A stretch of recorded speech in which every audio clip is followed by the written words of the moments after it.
Assalamualaikum warahmatullahi wabarakatuh. Waalaikumsalam warahmatullahi wabarakatuh. Selamat sore, salam sejahtera bagi kita semua. Selamat sore. Sebelumnya saya mengucapkan banyak terima kasih atas kesempatan yang diberikan kepada saya. Saat ini saya lagi bersama Bapak Yayan Kuscahyono, alumni SMP Negeri 1 Karas. Sebelumnya saya perkenalkan, nama saya Wisnu Praja Ramandhani dari siswa kelas 7D SMP Negeri 1 Karas. Di sini saya meminta waktunya sebentar untuk menyampaikan beberapa pertanyaan dari saya. Yang pertama, coba ceritakan bagaimana perjalanan karir Pak Yayan hingga bisa saat ini. Oke, terima kasih Dewi Wisnu. Selamat sore semuanya. Selamat sore. Saya Yayan Kuscahyono, alumni SMP 1 Karas tahun 1991. Ya, saat ini kebetulan saya sudah menjadi anggota TNI Angkatan Udara, berpangkat kolonel.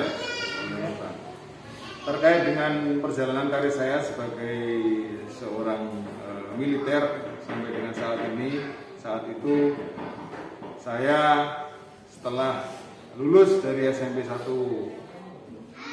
Karas, saya melanjutkan sekolah di SMA Negeri Mauspati, kemudian lulus tahun 1994. Setelah lulus SMA saya langsung mendaftar ke Akabri saat itu,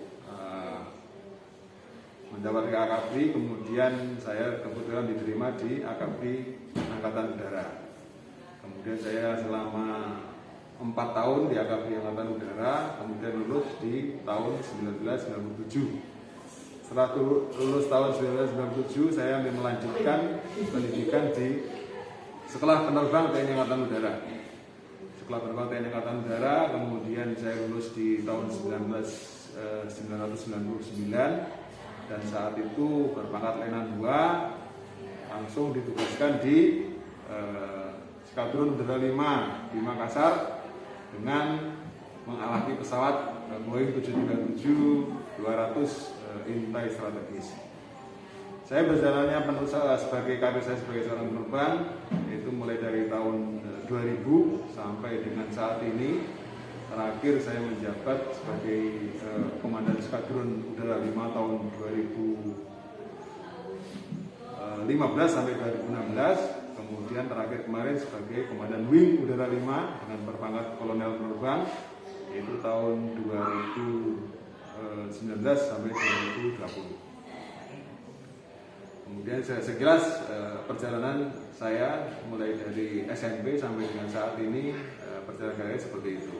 Oh gitu ya, itu perjalanan sejak SMP sampai sekarang ini. Iya. Oh, selanjutnya coba ceritakan pengalaman Pak Yayan dulu masih sekolah di SMP Negeri 1 Karas pada tahun 1991-an.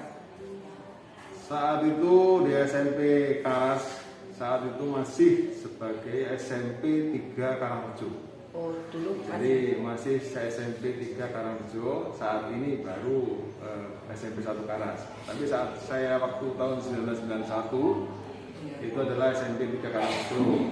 Saya termasuk angkatan yang kedua atau ketiga ya. Kemudian saat itu karena sekolahnya masih baru, saya masih mengalami sekolah itu bisa masuk sore, itu masih melaksanakan pendidikan di numpang di SMI Kuon kalau tidak salah, jadi bisa masuk siang. Perjalanannya waktu itu ya kita melaksanakan sekolah sesuai dengan seperti adik-adik sekarang ya, melaksanakan sekolah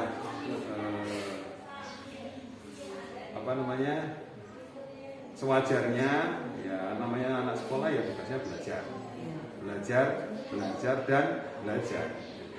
Memang sih ya tetap kita ada waktu senggang untuk melaksanakan main dan sebagainya, tapi intinya kita sebagai siswa saat itu SMP ya tugasnya adalah belajar.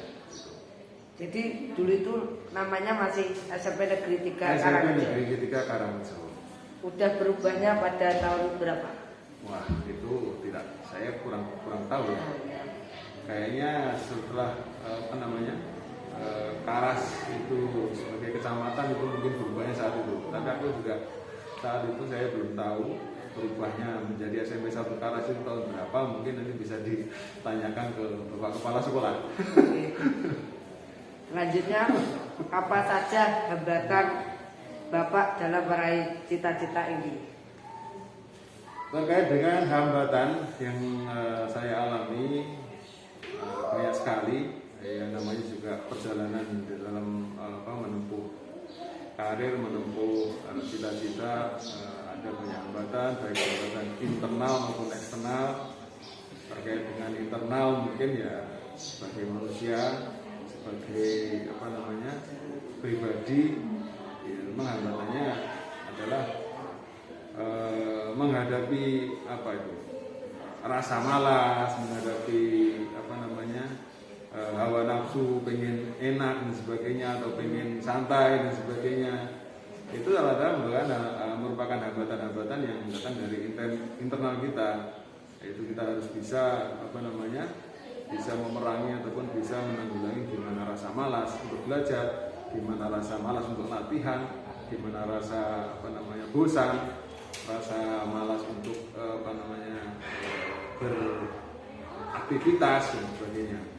Kemudian terkait dengan masalah faktor dari eksternalnya, ya mungkin dari lingkungan kita bekerja, lingkungan kita bersosialisasi, lingkungan kita dalam pendidikan, itu adalah hambatan-hambatan yang berasal dari luar, entah itu pengaruh dari kondisi di luar. Mungkin ada saat kita pengen belajar, saat kita punya belajar, mungkin ada TV, harus nonton TV, harus nonton mungkin acara-acara yang lain itu. Jadi itu adalah adanya faktor internal maupun eksternal yang saya alami. Selanjutnya, apa motivasi terbesar Bapak dalam meraih cita-cita ini? Motivasi saya terkait dengan meraih cita-cita adalah orang tua. Kembali lagi ke orang tua. Orang tua adalah nomor satu. Jadi motivasi saya adalah ingin menunjukkan bakti saya terhadap orang tua yang telah membesarkan saya, yang telah mendidik saya, sehingga saya harus menjadi kebanggaan orang tua. Tidak menyusahkan orang tua, kita harus menjadi anak yang berguna ataupun berbakti pada orang tua. Itu saya merupakan motivasi terbesar saya. Harus memberikan itu tadi, hal yang terbaik kepada orang tua. Selanjutnya, apa pesan Bapak untuk kami agar bisa mengikuti jejak Pak Yoyon? Pesan saya kepada adik-adik semua yang sekarang lagi melaksanakan sekolah di SMP 1 Karas, ya mungkin terdengar klasik bahwa namanya seorang siswa, seorang pelajar tugasnya adalah belajar. Tapi memang itu tugasnya, dan belajar itu sampai kapanpun kita akan mengalami, baik itu di sekolah, di pendidikan, di SMP, SMA, bahkan perjalanan saya menuju karir saya ini pun ya di mana-mana tetap ada sekolah. Entah itu sekolah untuk naik pangkat, sekolah untuk naik karir, sekolah untuk pengembangan pribadi, sekolah untuk pengembangan umum dan sebagainya. Jadi namanya sekolah, namanya belajar itu tidak akan berhenti. Seperti yang disampaikan di di hadis Rasulullah kalau tidak salah, itu namanya belajar itu mulai dari lahir sampai meninggal, itu sampai mati itu akan kita akan belajar terus. Sama halnya dengan istilah Cina itu raihlah ilmu atau carilah ilmu sampai ke negeri Cina. Itu menunjukkan bahwa belajar itu adalah mulai dari kecil sampai besar. Jadi kapan saja kita harus selalu belajar. Untuk itu pesan saya untuk pada adik-adik ya jangan patah semangat, jangan sampai bosan, jangan sampai kendor untuk selalu belajar. Karena belajar itulah kita bisa menjadi tahu, kita bisa menjadi paham, dan kita bisa mengerti apa yang akan kita kerjakan ke depan. Oh gitu ya. Selanjutnya yang terakhir, apa yang ingin disampaikan untuk SMP Negeri 1 Karas?